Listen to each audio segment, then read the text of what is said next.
Planeta SPM está de volta. Estamos conversando hoje com a psicanalista infantil Ana Olmos. Confira a seguir o vídeo publicado por Tiago Abreu, pai de MC Melody, em resposta às denúncias feitas pelo Ministério Público, que investigou o forte conteúdo erótico e de apelos sexuais. Acabei de levar minha filha na escola e acho que não tem coisa pior para um pai do que ver sua filha chorando e com medo de perder o pai. Eu acho que as pessoas nos julgam muito, sabe? Sem saber da nossa família, sem saber do nosso dia a dia. Tô passando esse vídeo aqui para falar que vocês estão prejudicando a família. Lembrando você de casa, se quiser participar ao vivo do nosso programa, é só enviar sua pergunta pelo Facebook da Agência de Jornalismo da SPM de São Paulo. Confira agora a entrevista exclusiva com Pedro Artung, advogado do Instituto Alana.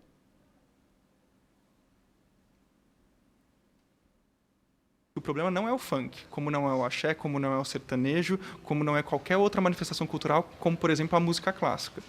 Mas o problema aqui é o trabalho infantil artístico sendo feito de forma irregular, que não respeite a condição da criança como criança. Muitos deles não têm autorização judicial, muitos deles fazem apresentações em casas noturnas, no ambiente à noite, em casas noturnas que teoricamente eles não poderiam nem adentrar. E um outro ponto fundamental: existia um interesse comercial muito grande por detrás dessas crianças. E isso não se restringe ao universo do funk.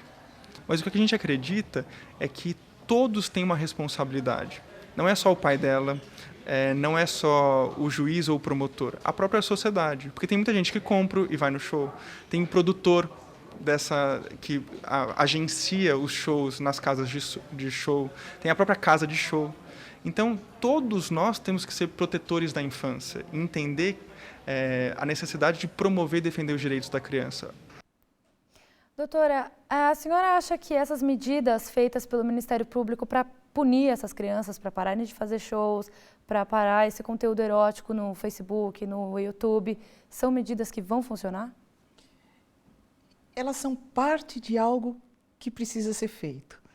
Eu digo parte porque assim, eu percebo que esse pai não tem a menor consciência. Quando ele acha que é um ataque à própria família, aquilo que está sendo dito, ele não compreendeu que, de fato, a criança está erotizada precocemente, que não é uma questão, eu brinquei lá dos Beatles, de New Orleans, não é uma questão da relação com a música, é com uma prática precoce de estimulação sexual, que é impossível que não tenha alguma consequência, alguma repercussão na vida dessa criança.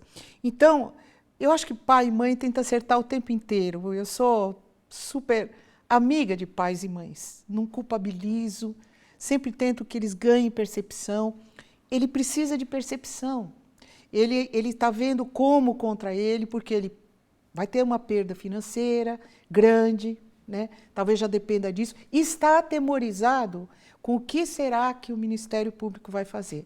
Então, falta, além desta situação do Ministério, informação, transformar a informação em conhecimento, promover debates como esse, por exemplo, né, que pais e mães possam olhar para a própria criança que assiste isso, né, que compartilha isso, né, e que a sociedade, os meios de comunicação, educadores, psicólogos, todos que participam, porque são responsáveis, têm compromisso com a infância, que participam da formação e da comunicação na infância, ajudem essas famílias a perceberem que isto não é contra elas, isto é a favor delas. Então, a senhora acha que futuras investigações serão necessárias?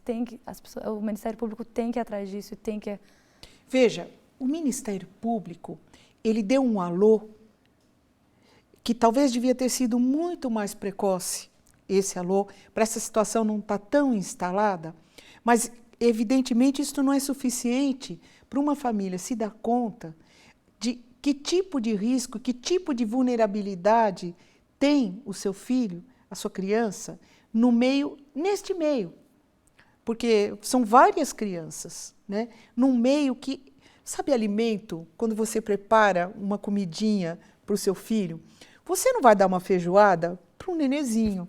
Você tem uma adequação de alimento com a faixa etária da criança. Aquilo está fora da faixa etária. É como se você obrigasse uma criança a fazer algo que é um desafio do desenvolvimento posterior a essa criança. Acaba até deixando uma marca ruim sobre o que seria, por exemplo, a sexualidade, que já é um assunto tão difícil. Por mais que os tempos tenham mudado, ainda é tão difícil de ser, de fato, internalizado de uma maneira amorosa, de não ser um uso de um pelo outro, né? Sim, tem a liberdade, mas o vínculo é o mais importante, com toda a liberdade. Quer dizer, isso é a banalização da sexualidade, é uma distorção da sexualidade. É como se preparasse um veneno, uma comida estragada, desse para o filho e não tivesse consciência que isso tem repercussões na formação da criança. Então, daqui uns 10 anos, 20 anos, pode haver, essas crianças podem ter uma consequência gigante. Não, veja, a gente em clínica de saúde, né, eu estou lá no Departamento de Psicologia Clínica da USP, a gente não costuma dizer tudo ou nada. A gente sempre fala, são vários fatores que compõem a vida de uma criança, a vida de um adulto, uma situação. A gente faz um diagnóstico de situação.